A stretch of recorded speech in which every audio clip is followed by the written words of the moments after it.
காலத்தில் ஆரம்பிக்கப்பட்டாலும் 5 ஆண்டுகளாக எந்தவித நகரும் இல்லாமல் இருந்ததுக்கு முக்கிய காரணம் பெரும்பாலும் நீர்நிலைகள், விவசாய நிலங்கள், 3 போகம் விளையக்கூடிய நிலங்கள். இதில் இப்ப அதிகமாக கவலைப்பட்டு இங்க கதறுபவர்கள் அனைவரும் பாத்தீங்கன்னா ஒண்ணு ஜி ஸ்கொயர் மாப்பிளைக்காக இருக்கட்டும், இல்லைன்னா அதுல கருப்பு பணத்தை கொண்டு போய் முதலீடு செய்தவர்களாக இருக்கட்டும், வேற யாருக்காகவும் இருக்காது. கண்டிப்பாக விவசாயிகளை மட்டும்தான் கணக்கில் வைத்துக் கொண்டு இது செய்யப்பட்டிருக்கு. மாப்பிள்ளைன்னு சொன்னா என்ன தவறு இருக்கு? ஜி ஸ்கொயர் மாப்பிள்ளைன்னு ஊரே சொல்லுச்சு, என்ன தவறு இருக்கு? இது எல்லாத்துக்கும் எந்திரிச்சு உட்காருக்கு இதோட பிடி பீரியட். ஜி ஸ்கொயர் மாப்பிள்ளை என்று நீங்கள் சொல்வீர்கள் என்று சொன்னால் வேறு எந்த லாட்டரி மருமனுக்காக புது விமான நிலையத்தை நீங்கள் கொண்டு போவீர்கள் என்று நான் கேட்க முடியுமா? நான் கேட்கவா?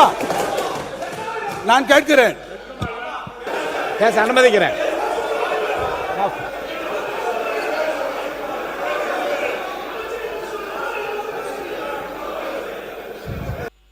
பரந்தூர் விமான நிலையமா இல்லை விவசாயிகள் கண்ணீரானா? எங்கள் தலைவர் விவசாயிகள் கண்ணீர் பக்கம் தான் நிற்பார். நம்மளுடைய சட்டமன்ற உறுப்பினர் வேலுமணி என்ன ஜி ஸ்கொயர் நிறுவனம் பத்தி சொன்ன உடனே திடீர்னு டக்குன்னு எந்திரிச்சார். அந்த ஜி ஸ்கொயர் நிறுவனத்தை பத்தி ஏன் பேசுறீங்க அப்படின்னு மாண்புமிகு முதலமைச்சருக்கு நாங்கள் கோரிக்கை வைக்கிறோம். இந்த பரந்தூர் விமான நிலையம் பண்ணும் பொழுது டிபிஆர் ப்ராஜெக்ட் அரசுக்கு மட்டும்தான் தெரியும். டீடைல் ப்ராஜெக்ட் ரிப்போர்ட் அரசுக்கு மட்டும் தெரியும். அந்த டீடைல் ப்ராஜெக்ட் ரிப்போர்ட் வரதுக்கு முன்னாடியே ஒரு கட்சி சார்ந்தவர்கள், நான் எந்த கட்சி பேரையும் சொல்லல, ஒரு கட்சி சார்ந்தவர்கள் அந்த நிலத்தை சுத்தி லேண்ட வாங்கி மிகப்பெரிய ரியல் எஸ்டேட் மோசடி நடந்திருக்கு.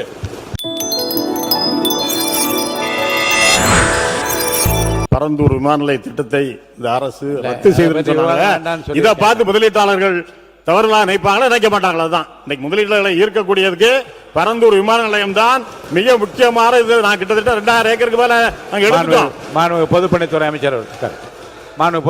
அமைச்சர் சொல்லுங்க. பரந்தூர் விமான நிலையமா இல்லை விவசாயிகள் கண்ணீரானா? எங்கள் தலைவர் விவசாயிகள் கண்ணீர் பக்கம் தான் நிற்பார். இதை உறுதியாக சொல்றோம். மாண்புமிகு முதலமைச்சர் நேற்றே சொல்லியிருக்காரு, கூடிய விரைவில் விமான நிலையத்துக்கான இடம் கூடிய விரைவில் அறிவிக்கப்படும் சொல்லியிருக்கிறாரு. ஆனால் எங்களுடைய தலைவருடைய முதல் பிரச்சாரம் காலடிப்பட்டது விவசாயிகளுடைய கண்ணீருக்காக, விவசாயத்திற்காக குரல் கொடுக்கும் சொல்லக்கூடிய டெல்டாவில் பிறந்தவர்கள் நாங்கள் சொல்லக்கூடியவர்கள் பரந்தூருடைய விவசாயிகளுக்கு எதிராக, பரந்தூர் மட்டுமல்ல திருவண்ணாமலையில் மேல்மா விவசாயிகளுக்காக குண்ட சட்டம் போட்டது திமுக. அப்ப இன்றைக்கு விவசாயிகள் மட்டுமல்ல ஒட்டுமொத்த நீர்வளமும் எத்தனை ஏரிகள் என்பது இருக்குங்கிறது மூத்த உறுப்பினருக்கு தெரியுமா? கிட்டத்தட்ட 200க்கும் மேற்பட்ட தமிழகத்தில் மிக அதிக ஏரிகள் 381 நிறைந்த மாவட்டம், ஏரிகள் நிறைந்த மாவட்டம். அப்ப 381 ஏரிகளை பத்தி அவங்க பேசினதில்ல, மக்களுடைய குரலுக்கு பேசினதில்ல. நேற்றே தெளிவா சொல்லியாச்சு. சென்னை விமான நிலையத்துடைய இன்னைக்கு இருக்கக்கூடிய பங்கு என்ன, அதை அடுத்த லெவல்ல கொண்டு போறதுக்கான அரசினுடைய நிலைப்பாடு என்ன எல்லாம் சொல்லியாச்சு. ஆனால் நேற்றிலிருந்து திமுக இந்த விமான நிலையம் இல்லைன்னா தமிழகத்தோட முதலீடே போயிடும், இண்டஸ்ட்ரி டிபார்ட்மெண்ட்டே இருக்காது. முன்னாள் அமைச்சராக இருக்கக்கூடிய இண்டஸ்ட்ரி மினிஸ்டர் திமுக எல்லாரும் சொல்றாங்க. இண்டஸ்ட்ரி வர்றதுக்கு முக்கியமான காரணம் என்ன தெரியுங்களா?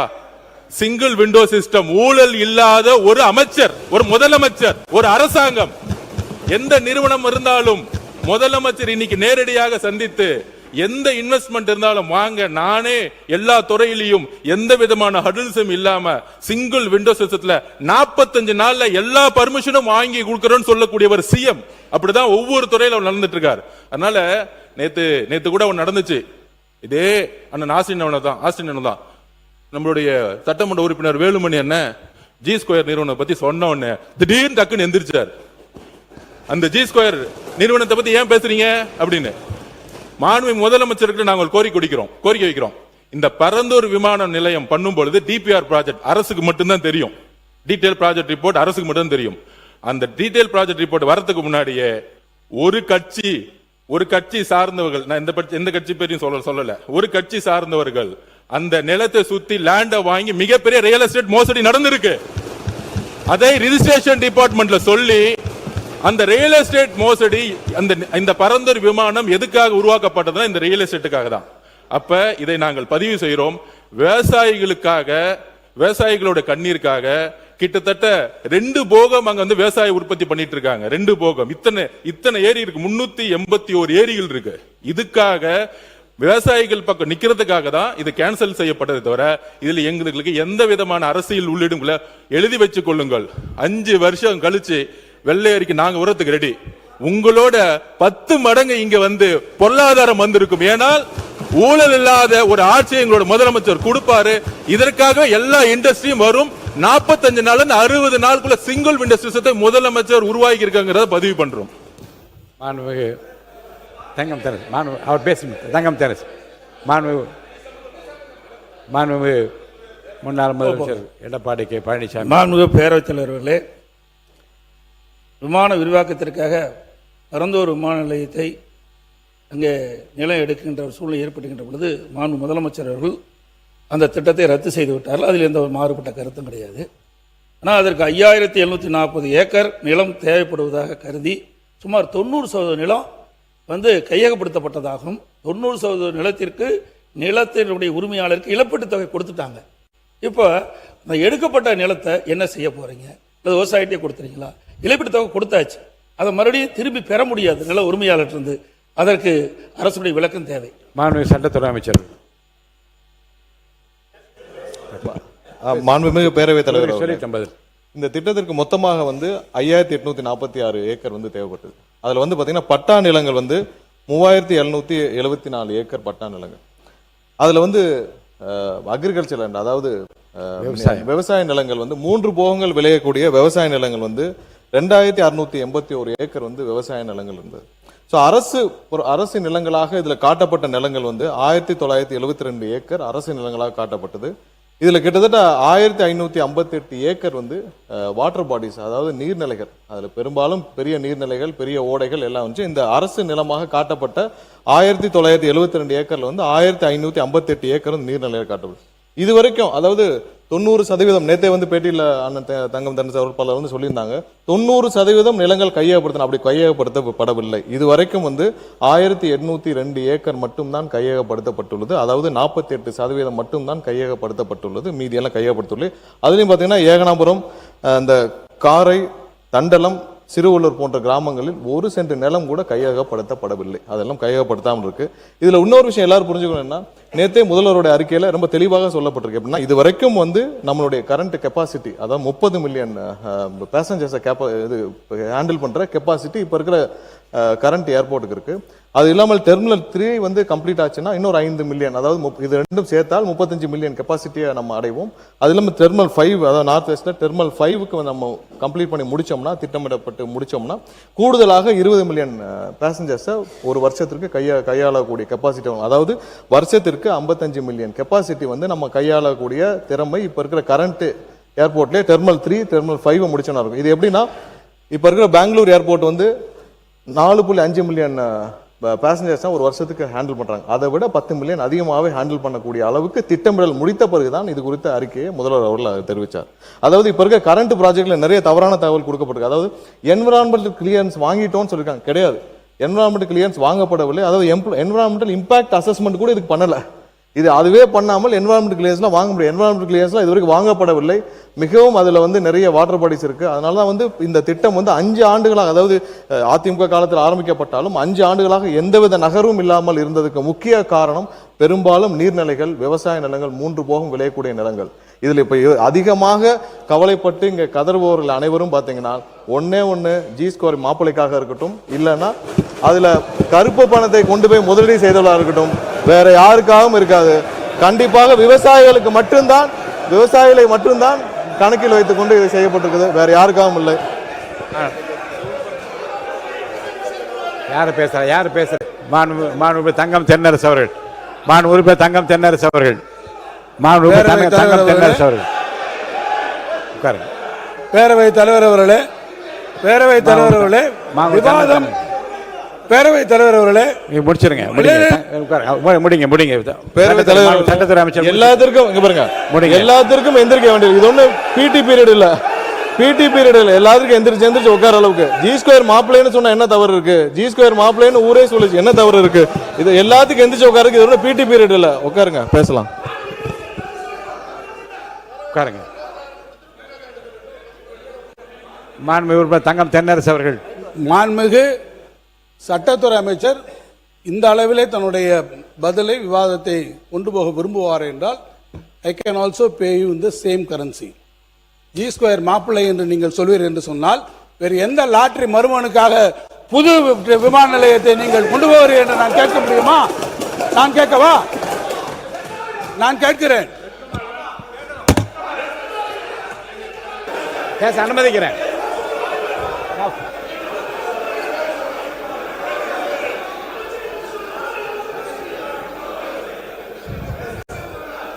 நீங்க சுருக்கமா சொல்லலாம். மாண்புமிகு பொதுப்பணித்துறை அமைச்சர் சுருக்கமா சொல்லி முடிக்கணும். உட்காருங்க உட்காருங்க உட்காரு. அவர் சொல்லட்டுங்க.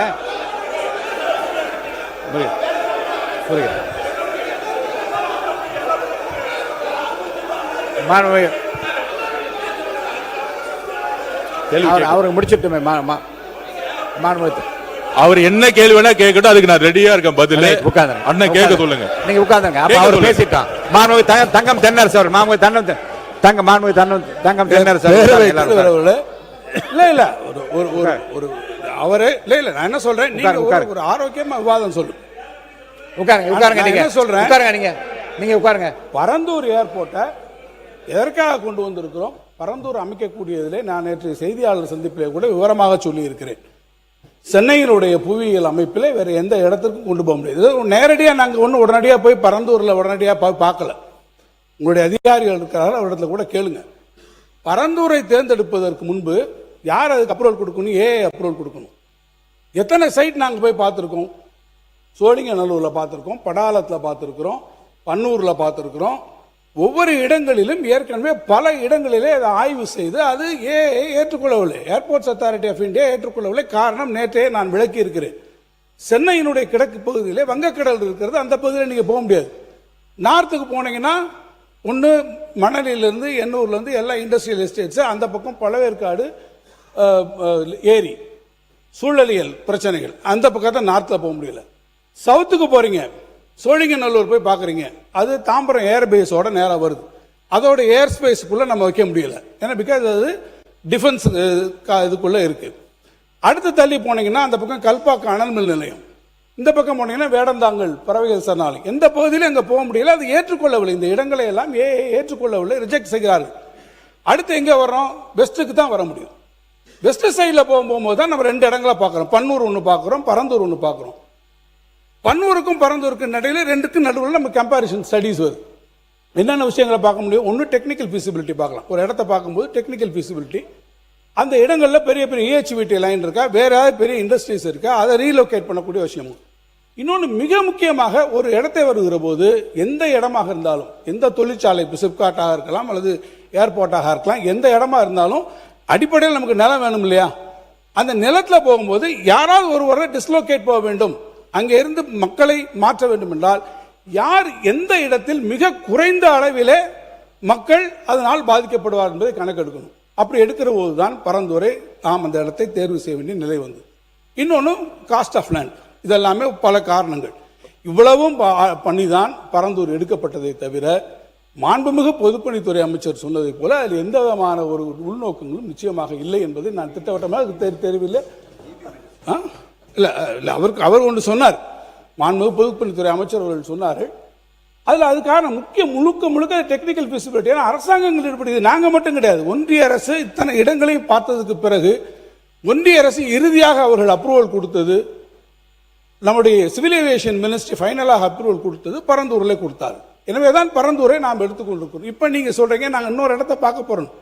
போய் பார்க்க போகிற இடத்துல இதே சூழ்நிலைகள் வரும், இதே இடத்துல வரும்.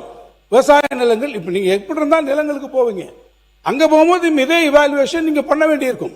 நீங்கள் பண்ணுங்க, நாங்கள் அதை பற்றி பார்க்கறதில்லை. இந்த ப்ராஜெக்ட் இத்தனை வருஷத்துக்கு அப்புறம் இவ்வளவு நம்ம டிராவல் பண்ணி வந்ததுக்கப்புறம் இன்னைக்கு நீங்கள் விட்டுட்டீங்கன்னா இனி இது எப்போ வரப்போகுது? சரி, சென்னை இருக்கக்கூடிய எக்ஸிஸ்டிங் விமான நிலையத்தை நீங்கள் நாங்கள் பண்ணுறோம்னு சொல்கிறீங்க. எத்தனை பேர் அங்கே, நீங்கள் எப்படி செகண்ட் ரன்வே அங்கே எப்படி வரும்? இதே ஜியாகிரபிக்கலா டெமோகிராபிக்கா சென்னையில் இருக்கக்கூடிய எக்ஸிஸ்டிங் ஏர்போர்ட்ல எவ்வளவு பெரிய பிரச்சனை, ஒரு எத்தனை பேரை நீங்க மீனம்பாக்கத்துல இருந்து டிஸ்லோகேட் பண்ணுவீங்க? அதனுடைய டென்சிட்டி ஆஃப் பாப்புலேஷனை நீங்க யோசிச்சு பாருங்க. சுற்று வட்டாரத்தில் நிறைய பிரச்சனைகள் இருக்கு. ஆகவே நாங்கள் சொல்வது, பரந்தூர் விமான நிலையத்தை நீங்கள் முடக்குவது முடிச்சிடறேன்.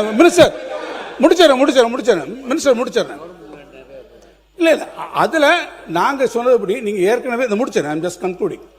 ஆக ஏற்கனவே அங்கே இருக்கக்கூடியவர்கள் ஏறத்தாழ 2500 மேற்கொள்ள பட்டா நிலங்களை வைத்திருப்பவர்களுக்கு காம்பன்சேஷன் கொடுத்து அக்விசிஷன்லாம் முடிந்து ப்ராக்ரஸ்லாம் வந்ததுக்கு அப்புறம் இந்த திட்டத்தை கைவிடுவது என்பது தமிழ்நாட்டினுடைய ஒட்டுமொத்த பொருளாதார வளர்ச்சிக்கும் அது நிச்சயமாக எதிரானதாக இருக்கும். அந்த வளர்ச்சிக்கு உதவாது. நீங்கள் சொல்றபடி 1.5 ட்ரில்லியன் அமெரிக்கன் டாலர் எக்கானமி என்பதை ஒருபுறம் நீங்கள் சொல்லிக்கொண்டே இன்னொரு புறம் அதற்கு எதிராக செய்கிறது என்பதுதான் எங்களுடைய நிலைப்பாடு. அதைத்தான் நாங்கள் விளக்கியோம். மாண்புமிகு சட்டத்துறை அமைச்சர் மாண்புமிகு பேரவைத் தலைவர்கள் மீண்டும் அந்த தவறான தகவல் தான் பதிவு செய்து வராங்க. அவருக்கு சொல்லிட்டான். இல்ல முடிச்சிட்டு போயிடுறேன். இல்ல இவர் அவருக்கு சொல்லிட்டேன். பதில் சொன்ன பிறகு உங்களுக்கு அனுமதி தரேன். சரி பேசு. மாண்புமிகு பேரவைத் தலைவர்களே, நான் கேட்ட வினாவுக்கு மாண்புமிகு எரிசக்தித்துறை அமைச்சர் முழுமையான விளக்கம் கொடுக்கல. ஏன்னா அங்க பரந்தூர் விமான நிலையத்திற்கு அவர் பதிலளித்தது 48% நிலம் கையகப்படுத்திருக்கிறாங்க. அதில் 1702 ஏக்கர் நிலம் கையகப்படுத்தப்பட்டதாக, அதற்கு உண்டான இழப்பீட்டு தொகை விவசாயிடத்தை கொடுத்தாச்சு. இப்போ 1702 ஏக்கரை விவசாயிக்கு கொடுப்பீங்களா, இல்லது வேறு திட்டத்துக்கு பயன்படுத்துவீங்களா, இல்லது விவசாயிடத்திலிருந்து அந்த தொகையை பெறுவீர்களா என்ற விளக்கத்தை மாண்புமிகு எரிசக்தித்துறை அமைச்சர் விளக்க வேண்டும். மாண்புமிகு சட்டத்துறை அமைச்சர். மாண்புமிகு பேரவைத் தலைவர்களே, இதுல திரும்ப தவறான தகவல் கொடுத்துட்டு இருக்காங்கன்னு தான் நம்ம சொன்னது. ஏன்னா 90% 95% நம்ம அக்யூர் பண்ணி முடிச்சிட்டோம், அக்யூசேஷன் முடிச்சிட்டோம், கையகப்படுத்தி முடிச்சிட்டோம்னு சொன்னாங்க. அது கிடையாது. 48% மட்டும்தான் கையகப்படுத்தப்பட்டு உள்ளது. மீதி எல்லாம் அதுல 1500 ஏக்கர் நீர்நிலைகளாக இருக்கின்றதா நம்மளுடையது. இது கடந்த 5 வருடங்களாக இந்த இதுல கையகப்படுத்தப்பட்ட நிலங்கள் எப்படி எந்த மாதிரினா, யார் யாரெல்லாம் வெளியூர்களில் வசிக்கிறார்களோ அவர்களுடைய நிலங்கள் மட்டும்தான் ஃபோர்ஸ்ஃபுல்லா நீங்க உங்களுடைய வங்கி கணக்கில் போடப்படும் சொல்லி ஃபோர்ஸ்ஃபுல்லா கையகப்படுத்தினாங்களே தவிர்த்து, உள்ளூர்ல அதான் நான் சொல்லப்பட்ட இந்த 4 பெரிய கிராமங்களில் இதுவரை 1 சென்ட் நிலம் கூட கையகப்படுத்தவில்லை. இந்த மக்கள் 1000 நாட்களுக்கு மேல கடுமையான போராட்டம் நடத்தப்படுதான். அப்பொழுது எங்களுடைய தலைவர் அண்ணன் விஜய் அவர்கள் முதலமைச்சர் அவருடைய கவனத்திற்கு சென்று நேரடியாக அந்த மக்கள், ஏன்னா அந்த மக்கள் எல்லாம் அகதிகளாக ஆந்திராவிற்கு செல்ல தயாரானார்கள்.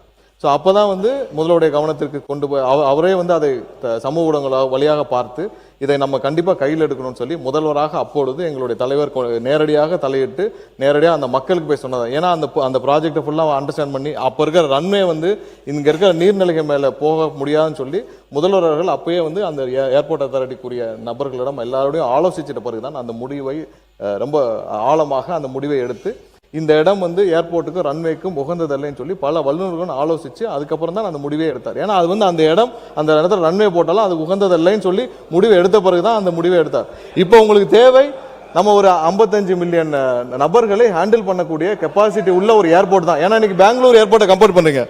பெங்களூர் ஏர்போர்ட்டோட கெப்பாசிட்டி இன்னைக்கு 4.5 மில்லியன் 44 மில்லியன் நபர்களை தான் ஹேண்டில் பண்றாங்க ஒரு வருஷத்துக்கு. ஸோ அதை விட 10 மில்லியன் அதிகமாக ஹேண்டில் பண்ணக்கூடிய கெப்பாசிட்டிக்கான திட்டத்தை வகுத்த பிறகுதான் முதல்வர் அவர் நேற்று அந்த இதுவே அறிவிச்சாங்க. ஸோ இதெல்லாம் இதுக்கும் தொழில்துறைக்கும் ஒன்றும் நீங்கள் பெரிய வித்தியாசம்லாம் பண்ண வேண்டாம். அதற்கும் இதற்கும் வேற வேரியேஷன். நம்ம அதை விட அதிகமான ஹேண்டில் பண்ணக்கூடிய கெப்பாசிட்டி வச்சு தான் பண்ணுறோம். இதற்காக சொந்த நாட்டு மக்களையே நம்ம அகதிகளாக வெளியேற்ற முடியாது. அதற்கான மாற்று திட்டங்களை கண்டிப்பாக உருவாக்கப்படும். கையகப்படுத்த நிலம் குறித்து கண்டிப்பாக முதல்வர் ஆலோசிச்சுட்டு என்ன முடிவோ பின்னாடி எடுக்கப்படும். தொழில்துறை அமைச்சர் எல்லாம் முடிக்கிட்டு அவங்க எல்லாம் பேசுறாங்க, முடிக்கிட்டு உட்காருங்க. தொழில்துறை அமைச்சர், பள்ளிக்கல்வித்துறை அமைச்சராக பேசுங்க. மாண்புமிகு பேரவைத் தலைவர் அவர்களே, அவர் முன்னாள் அமைச்சர் சுட்டி காட்டிய போது விரிவா எல்லாத்தையும் சொன்னார். அந்த பரந்தூர்ல தான் நீங்க எடுக்கிற லேண்டுக்கு காசு கொடுத்துருவீங்க, அங்க இருக்க விவசாயிகளுக்கு காசு கொடுத்துருவீங்க. ஒரு தொல்லியல் துறை அமைச்சரா சொல்றேன், 1000 ஆண்டுகால பொக்கிஷம் கம்பன் கால்வாய்னு ஒரு தொல்லியல் பொக்கிஷம் அங்க ஓடுது. இன்னொரு கால்வாய் உங்களால் உருவாக்க முடியுமா? பரந்தூர்ல நீங்க அங்க ஒரு விமான நிலையம் கட்டிட்டா அது ஒரு உறிஞ்சி நிலம். மிகை நீர் வருகிற பொழுது அது இந்த சென்னைக்கு வெள்ளம் வருவதை தடுக்கக்கூடியது. அப்ப இன்னொரு வெள்ளத்தை சென்னை தாங்குமா? அப்ப பரந்தூர்ல நீங்க கிரீன் ஏர்போர்ட்லாம் கட்ட முடியாது. வேணா வாட்டர் ஏர்போர்ட் வேணா கட்டி மிதந்து வேணா போலாம். விவசாயிகள் சார்பில் சொன்னதை செய்த மாண்புமிகு முதல்வருக்கு நான் நன்றி சொல்கிறேன். மாண்புமிகு தொழில்துறை அமைச்சர். மாண்புமிகு பேரவைத் தலைவர் அவர்களே, அவங்க முடிச்சிட்டு வரேதான். மாண்பு தொழில்துறை அமைச்சர் நமது முன்னாள் முதலமைச்சர் உட்காருங்க. மாண்புமிகு உறுப்பினர் வந்து கேள்வி கேட்டிருந்தாரு. இந்த திட்டத்தை கைவிட்டுட்டீங்க, கையகப்படுத்திய நிலத்தை வந்து என்ன பண்ண போறீங்கன்னு. மாற்று தொழில் திட்டங்கள் மக்களை பாதிக்காதவாறு கையகப்படுத்தப்பட்ட நிலங்களில் செயல்படுத்தப்படும். இதன் மூலம் தொழில் வளர்ச்சி மற்றும் வேலை வாய்ப்பு, பொருளாதார வளர்ச்சி இப்பகுதியில் ஏற்படும். அதை விட இவ்வளோ நேரம் வந்து ஒரு சில விஷயங்கள் வந்து பேசிட்டே இருந்தாங்க. ஏன் பரந்தூர் கைவிடப்பட்டது? இதுக்கு வந்து முக்கிய ரீசன் வந்து அங்க வந்து பல காலமா ரைஸ் கல்டிவேஷன் வந்து பண்ணிட்டு இருக்காங்க. அதாவது 3 சீசன்ஸ், சாம்பா, தல்லடி, சொர்ணாவரி அப்படின்ற 3 சீசன்ல டிஃப்ரெண்ட் அந்த இது வந்து நம்ம கல்டிவேட் பண்ணிட்டு இருக்காங்க. ரொட்டேஷன்ல கிரவுண்ட் நட்டும் சுகர் கேனும் பண்ணிட்டு இருக்காங்க. அதே மாதிரி ட்ரை சீசன்ல பல்சஸ் அண்ட் மில்லட்ஸ் வந்து பண்ணிட்டு இருக்காங்க. இதை தவிர 10,000s of metric ton rice வந்து ஆனுவலி தமிழ்நாடு சிவில் சப்ளைஸ் கார்பரேஷனுக்கு வந்து கொடுத்துட்டு இருக்காங்க அங்க இருக்கிற விவசாயிகள். இது மட்டும் இல்லாம பிடிஎஸ் டிஸ்ட்ரிபியூஷனுக்கும் அவங்க வந்து கொடுத்துட்டு இருக்காங்க. இந்த நிலம் வந்து என்ன அப்படின்னு பாத்தீங்கன்னா, எப்பயுமே ஒரு வாட்டர் பாடி, அதாவது மழை பெய்யாம இருந்தாலும் அங்க வந்து கல்டிவேஷன் நடக்கக்கூடிய அப்படிப்பட்ட ஒரு விளை நிலம். அந்த இடத்த நம்ம வந்து இன்னைக்கு ஏர்போர்ட்டா மாத்தணும்னு சொல்லிட்டு இருக்கோம். இதை தவிர அங்க வாட்டர் கேனல் வந்து 2 இருக்கு. குணகரம்பாக்கம், கம்மங்கால் கேனல், 2 கேனல்ஸ் வந்து இங்க இருக்கு. இது வந்து எப்படி உங்களுக்கு செயல்படுதுன்னா, ஒரு ப்ரெஷரை ரிலீஸ் பண்ணி அந்த வாட்டர் பாடி வந்து தானாவே அடையார் ரிவருக்கும் செம்பரம்பாக்கம் லேக்குக்கும் இன்னைக்கு வந்து போய்கிட்டு இருக்கு. இதை நம்ம அழிச்சிட்டோம் அப்படின்னா ஆட்டோமேட்டிக்கா சென்னை சிட்டிக்கு வந்து உள்ளேயே ஃப்ளட் வர்றதுக்கான பல வாய்ப்புகள் இருக்கு. இவ்வளவையும் நம்ம அழிச்சு நம்ம ஒரு பரந்தூர் ஏர்போர்ட், நாம வந்து ஏர்போர்ட் வேணான்னு சொல்லவே இல்லை. இன்னொரு இடத்த நாங்க இந்த மாதிரி அதுவும் ஒரு சரிவான இருக்கிற ஒரு விளைநிலம், அந்த இடத்துல நீங்க எவ்வளவு தூரம் மண்ணை போட்டு ஒரு ஏர்போர்ட்டை நீங்க கொண்டு வருவீங்க? இது கொச்சின்ல நடந்தது. இதனால 14 நாள் வந்து அந்த ஏர்போர்ட் வந்து பூட்டி கிடக்கப்பட்டது. இதே மாதிரி ஒரு விளைநிலத்தை கொண்டு வந்து அந்த ஏர்போர்ட் 14 நாள் பூட்டி கிடந்தது.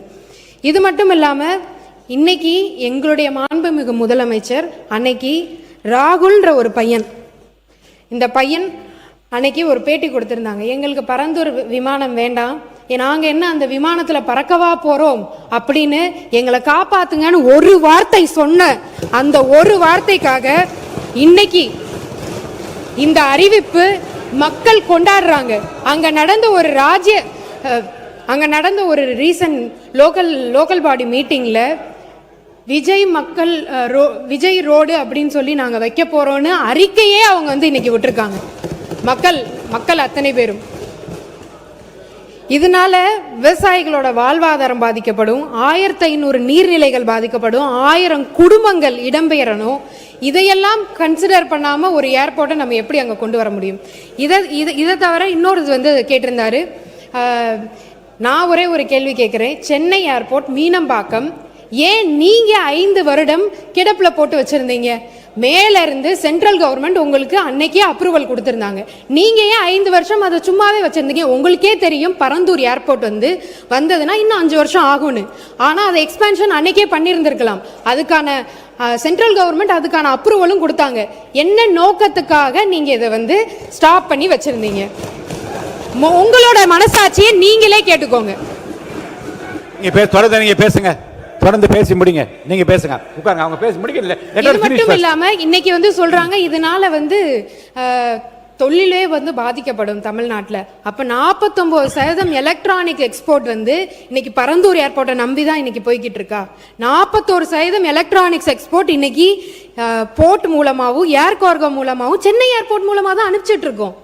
நாம வந்து இன்னைக்குமே எதையுமே நம்ம சொல்லவே இல்லை. எங்களுக்கு ஏர்போர்ட் வேணும், 2வது ஏர்போர்ட் வேணும். எக்ஸ்பேன்ஷனுமே உள்ள இருக்கிற காரிடோர்லே தான் வரப்போகுது. அந்த எக்ஸ்பேன்ஷன் ஏதோ அவர் சொல்றாரு எதையோ இடிச்சிட்டு நம்ம வந்து ரன்வே பண்ண போறோம்னு. அப்படியெல்லாம் கிடையவே கிடையாது. அதுக்காக ஏர்போர்ட் அத்தாரிட்டி இந்தியா வந்து ஏற்கனவே வந்து T5 முனையத்தின் பயணிகள் முனையம் வந்து உத்தேசிக்கப்பட்டிருக்கு. அதே மாதிரி T5 முனையத்தின் புறவழி சாலை, தாம்பரம் மதுரவாயில் சாலை அமைக்க மாநில அரசின் அனுமதியும் ஒத்துழைப்பும் கோரி உள்ளது. நெக்ஸ்ட் 10 வருஷத்துக்கு இது வந்து நம்மளுக்கு கண்டிப்பா ஒரு இது இருக்கும். அதே மாதிரி அடுத்து செகண்ட் ஏர்போர்ட் மக்கள் பாதிக்கப்படாம, விவசாய நிலங்கள் பாதிக்கப்படாம, அதே மாதிரி சிப்காட்டும் அதே மாதிரி இருக்கிற மக்கள் பாதிக்கப்படாம, விளைநிலங்கள் பாதிக்கப்படாம, அப்படி இருக்கிற நிலங்கள் மட்டும்தான் கையகப்படுத்தப்படும்.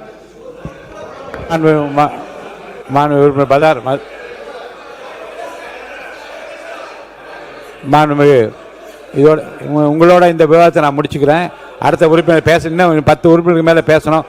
உங்களோட அதை முடிச்சுக்கிறேன், பேசுங்க. மாண்புமிகு பேரவைத் தலைவர்களே, இதில் சம்பந்தம் இல்லாத நான் எழுந்திருக்க மாட்டேன், உங்களுக்கே தெரியும்.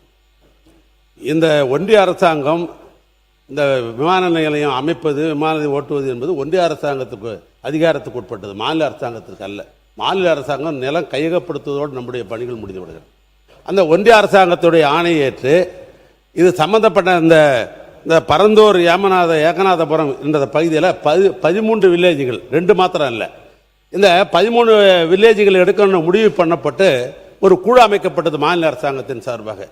அந்த குழுவில் நான் தான் இடம்பெற்றேன். நம்முடைய மாண்புமிகு சட்டமன்ற உறுப்பினர் தங்கநேரரசு, மாவட்டத்தை சேர்ந்த அன்பரசு, 3 அமைச்சர்கள் இடம்பெற்றோம். நாங்கள் நேரடியாக காஞ்சிபுரத்துக்கே சென்று மாவட்ட ஆட்சி அலுவலகத்தில் ஒரு விரிவான ஒரு நாள் முழுவதும் அந்த விவசாயிகளெல்லாம் கூட்ட அழைத்து பேசினோம்.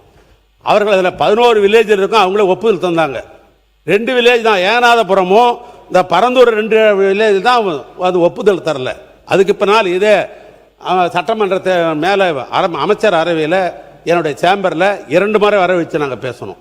அந்த அடிப்படையில் 11 பேரும் முன்வந்து வந்த விவசாயி கொடுக்குற காரணத்தினால்தான் இந்த முயற்சிக்கு நாங்கள் தமிழக அரசு அதற்கு நாங்கள் ஈடுபட்டோம். ஒன்று, அதற்கு பின்னால் தொடர்ந்து நில எடுப்பு பணிகளுக்காக அங்கே டிஆர்ஓ ஆர்டிஓ எல்லாம் போடப்பட்டு பணிகள் நடைபெற்று கொண்டிருக்கிறது. அமைச்சர்கள் குறிப்பிட்ட அந்த வாதத்தை எடுத்துக்கொண்டாலும் கூட ஏறத்தாழ 48-50% சொல்றார். இது இல்லாமல் அரசாங்கத்தினுடைய புறம்போக்கு இடங்கள்லாம் வேற இருக்குது, அதெல்லாம் சேர்த்து தான் சொன்னார் என்று கிட்டத்தட்ட 80-90% சொன்னதுக்கு காரணம் என்னன்னா அரசு நிலையம் சேர்த்து தான் சொன்னார். ஒன்று, இப்போ நாங்கள் 2 கேட்க விரும்புவது, ஏன்னா தனிப்பட்ட முறையில் பரந்தூர் விமானமும் ஏகநாதபுரத்தில் ஒரு விமானம் வச்சாக்கா இங்கே இருக்கிற எதிர்கட்சியில் இருக்கிறவங்களாம் நான் விமானம் ஏறணும், அந்த நோக்கம்லாம் இல்லை. இந்த தமிழ்நாட்டுடைய பொருளாதாரத்தை முன்னேற்ற வேண்டிய என்கிற அடிப்படையில் விமானத்தை விரிவாக்கம் பண்ணணும். பக்கத்தில் கர்நாடகமாகலாம், பக்கத்தில் இருக்க ஆந்திராவெல்லாம் விரிவாக்கம் செய்யப்பட்டு பொருளாதாரம் நாளுக்கு நாள் கூடிக்கொண்டிருக்கிறது. அந்த அடிப்படையில் தான் இந்த முயற்சி வழியே இது தனிப்பட்ட முறையில் திராவிட முன்னேற்ற கழகம் இது இல்லை. ஒன்று. இன்னொன்று, எங்களுடைய சட்டமன்ற உறுப்பினர் கேட்டார், நம்முடைய எதிர்கட்சி முன்னாள் அமைச்சர் எடப்பாடி பழனிசாமி அவர்களும் கேட்டார்கள். இப்போ கையகப்படுத்திட்டோம், பணம்லாம் கொடுத்தாச்சு, விவசாயிக்கெல்லாம் போய் சேர்ந்துருச்சு. அது சதவீதம் முன்ன பண்ண இருக்கலாம். அந்த எடுத்துட்ட இடத்த அது வேற எதுக்கும் பயனும் படுத்த முடியாது. அதை பற்றி எல்லாம் உரிய நேரத்தில் உரிய நேரத்தில் அதை பற்றி முடிவுலாம் அவங்களை அறிவிப்பார்கள். மாண்பு உறுப்பினர், இந்த வாய்ப்பை கொடுத்தமைக்கு முதல் என்னுடைய நன்றியை தெரிவித்துக் கொள்கின்றேன். நான் பல மாதங்களாக அந்த போராட்ட களத்திலே இருந்தவன் என்கின்ற வகையில் மாண்புமிகு முதல்வர் அவர்கள் அறிவித்த அந்த அறிவிப்பு ஒரு வரலாற்று சிறப்புமிக்க அறிவிப்பாக ஒன்றிய அரசு, பாஜக அரசு கொண்டு வந்திருக்கின்ற இந்த திட்டம், கடந்த காலத்தில் நாங்கள் திமுக கூட்டணியில் இருந்தபோதும் கூட இந்த திட்டம் தேவையில்லை, இந்த திட்டம் மக்களுடைய வளர்ச்சிக்கு எதிரானது என்று அப்பொழுது அந்த போராட்ட களத்தில் இருந்தவன். இன்றைக்கும் நீங்கள் பார்த்தீர்களானால் இன்றைக்கு கூட அந்த ஊர் மக்கள், ஏகனாபுரம், பரந்தூர் உள்ளிட்ட 20 கிராமங்களைச் சேர்ந்த பிரதிநிதிகள் இன்றைக்கு மாண்புமிகு முதல்வர் அவர்களை சந்தித்து நன்றி சொல்ல வருகிறார்கள். நான் அதற்கு முன்பாக அந்த பகுதியில் இருந்தபோது எல்லாருக்குமே தெரியும், அமைச்சர் பெருமக்களுக்கு தெரியும், எங்களுடைய தலைவர் எழுச்சி தமிழர் அவர்கள் அந்த கிராமத்து மக்களை சந்தித்து அழைத்து மாண்புமிகு முதல்வர், அன்றைக்கு இருந்த முதல்வர் முத்துவேல் கருணாநிதி ஸ்டாலின் அவர்களிடமே இதை சொல்லி, இந்த திட்டம் மக்களுக்கு எதிரானது, வளர்ச்சி திட்டங்களுக்கு எதிரானது, மண்ணின் மைந்தர்கள், பூர்வீக குடிகள் அகதிகளாக மாற்றுவதற்கு தான் அதுக்கு வாய்ப்பு இருக்கிறது என்று அன்றைக்கே நாங்கள் எச்சரித்தோம். இன்றைக்கும் அதுதான் சொல்கின்றோம். அந்த திட்டம் மக்களுடைய வளர்ச்சி மிக முக்கியமானது. நீங்கள் மாநிலத்தினுடைய வளர்ச்சியை விட மக்கள், அந்த பகுதியில் இருக்கிற மண்ணின் மைந்தர்கள் மண்ணை விட்டு வெளியேற முயற்சிக்கிறார்கள். ஒரே ஒரு செய்தி மட்டும் நான் சொல்ல விரும்புகின்றேன். அந்த பகுதி ஒரு சிறை வைக்கப்பட்ட பகுதியாக இருந்தது. நானே பலமுறை போக முடியவில்லை. 2 வீலரில் நான் போயிருக்கிறேன் அந்த பகுதியில். அப்படி பேரிகார்ட் போட்டு அந்த பகுதி முழுக்க, அந்த பகுதியில் இருக்கிற கிராம மக்கள் மிக மோசமாக நடத்தப்பட்டார்கள். ஆனால் இன்றைக்கு அவர்கள் விடுதலை செய்யப்பட்டார்கள் மாண்புமிகு முதல்வர் அவருடைய அறிவிப்பால். ஒரு தனியாருக்கு ஒரு விமான நிலையம் எடுத்துக் கொடுப்பதற்கு தான் இந்த வேலைகள் நடக்கின்றது. அதை அன்றைக்கே சொன்னோம். அதாவது ஒரு மாநில அரசு இன்னொரு விமான நிலையத்திற்கு நீங்க நிலத்தை எடுத்து கொடுக்கிற வேலையை எதுக்கு நீங்க செய்றீங்க அப்படிங்கிற கேள்வியை நாங்கள் வைத்தோம். அதைத்தான் இன்றைக்கும் நாங்கள் அந்த நிலைப்பாடு தான் இருக்கிறோம். ஆகவே மாண்புமிகு முதல்வர் அவருடைய இந்த அறிவிப்பு என்பது விடுதலை சிறுத்தைகள் நாங்கள் வரவேற்கிறோம். மக்கள் அந்த பகுதியில் மக்கள் இன்றைக்கு விடுவிக்கப்பட்டிருக்கிறார்கள். வளர்ச்சி என்பது வேற எங்காவது வைத்துக் கொள்ளலாம். ஆனால் விவசாயிகளை நம்முடைய மாண்புமிகு அமைச்சர் ராஜ்மோகன் அவர்கள் சொன்னதை போல கம்பன் கால்வாய், அதாவது பல ஏக்கர் நிலங்கள், விவசாய நிலங்கள், அத்தனை நிலங்களுமே பாதிக்கப்படுகின்ற வகையில் இருந்தது. ஆனால் இன்றைக்கு அந்த நிலம் பாதுகாக்கப்பட்டிருக்கின்றது, விவசாய நிலங்கள் பாதுகாக்கப்பட்டிருக்கிறது, மண்ணின் மைந்தர்கள் பாதுகாக்கப்பட்டிருக்கிறார்கள், யாரும் அகதியாக போகவில்லை என்பதை மட்டும் இந்த இடத்திலே சொல்லி விடைபெறுகிறேன். நன்றி. மாண்புமிகு உறுப்பினர், மாண்புமிகு பேரவைத் தலைவர் அவர்களே, மாண்புமிகு உறுப்பினர் அவர்கள் சொல்லியிருந்தாரு உயர்மட்ட குழு ஒரு கமிட்டி போட்டிருந்தோம் அப்படின்னு. ஏன் அப்போ இன்னைக்கு வர அந்த டேட்டாவை ரிலீஸே பண்ணல? ஆர்டிஐல யார் போட்டாலும் அது ரிஜெக்ட் தான் ஆகுது. ஏன் அதை இன்னைக்கு அவங்க ஓப்பனா எந்த இடத்துலையும் சொல்லவே இல்லை? இது ஒரு இதை மட்டும் இல்லாமல் நீங்கள் இன்னைக்கு யூடியூப்ல போய் சர்ச் பண்ணி பார்த்தீங்கன்னா பரந்தூர் ரியல் எஸ்டேட்னு அவங்க அந்த அளவுக்கு ப்ரமோட் பண்ணி அந்த இடத்தெல்லாம் வாங்கியிருக்காங்க. கணேஷ்குமார் பேசிட்டு அப்புறம் நீங்க பேசணும், உட்காருங்க. மாண்புமிகு பேரவைத் தலைவர் அவர்களே, பரந்தூர் விமான நிலையம் கைவிடப்பட்டது அரசனுடைய கொள்கை முடிவு. அதை நாங்கள் விவாதத்திற்குள்ளாக்குவது என்பது எங்களுடைய விருப்பம் அல்ல. ஆனால் தமிழ்நாட்டிற்கு கூடுதல் விமான நிலையம் அவசியம். அவ்வளவுதான், கூடுதல் விமான நிலையம் அவசியம். அதே நேரத்தில் மாண்புமிகு அமைச்சர் அவர்கள் சொல்லும்பொழுது அதனால் கையகப்படுத்தப்பட்ட நிலத்தை வேற பயன்பாட்டிற்கு பயன்படுத்தலான்னாரு. அது சட்டத்தில் அதுக்கு இடம் இல்லை. எந்ததுக்காக கையகப்படுத்தியிருக்கிறோமோ அதற்காக தான் அந்த நிலத்தை பயன்படுத்த வேண்டும். இல்லை என்று சொன்னால் அதை விவசாயிகளுக்கு திரும்பி கொடுக்கணும். அதை அரசு அது குறித்து என்ன கொள்கை முடிவு எடுத்திருக்கிறது என்பதை தெரிவிக்க வேண்டும். இன்னொரு விமான நிலையம் இல்லாமல் 1.3 ட்ரில்லியன் எக்கானமியை நம்ம எட்டுவது சாத்தியமில்லை என்பதை பாட்டாளி மக்கள் கட்சியின் கருத்தாக தெரிவித்து அமர்கிறேன். தொழில்துறை அமைச்சர், ஒரு இடத்த எடுத்தோன்னா அந்த பயன்பாட்டுக்கு தான் யூஸ் பண்ணணும்னு மாண்புமிகு உறுப்பினர் அவர் சொல்லியிருந்தாங்க. Right to fair compensation and transparency in land acquisition, rehabilitation and resettlement act 2013 clause 1999 படி ஒரு குறிப்பிட்ட திட்டத்திற்கு கையகப்படுத்தும் நிலம் அத்திட்டம் சில காரணங்களால் செயல்படுத்த இயலவில்லை எனில் மற்ற பொது திட்டங்களுக்கு அரசு ஒதுக்கீடு செய்து உத்தரவு வழங்கிட சட்டங்களில் வழிவகை உள்ளது. எஸ்பி வேலுமணி அவர்கள், மாண்பு உறுப்பினர் எஸ்பி வேலுமணி அவர்கள் உட்காருங்க. மாண்பு கணேஷ்குமார் உட்காருங்க. மாண்பு எஸ்பி வேலுமணி அவர்கள். மாண்புமிகு பேரவைத் தலைவர் அவர்களே, 1000 ஏக்கருக்கு மேல அவங்க அந்த நிலத்தை எடுத்து அதுல பாத்தீங்கன்னா ஒரு பெரிய மலையை உடைச்சிருக்காங்க. நான் தனிப்பட்ட நிறுவனத்து மேலதான் பண்ணேன், யார் மேல அதுல குற்றச்சாட்டுல.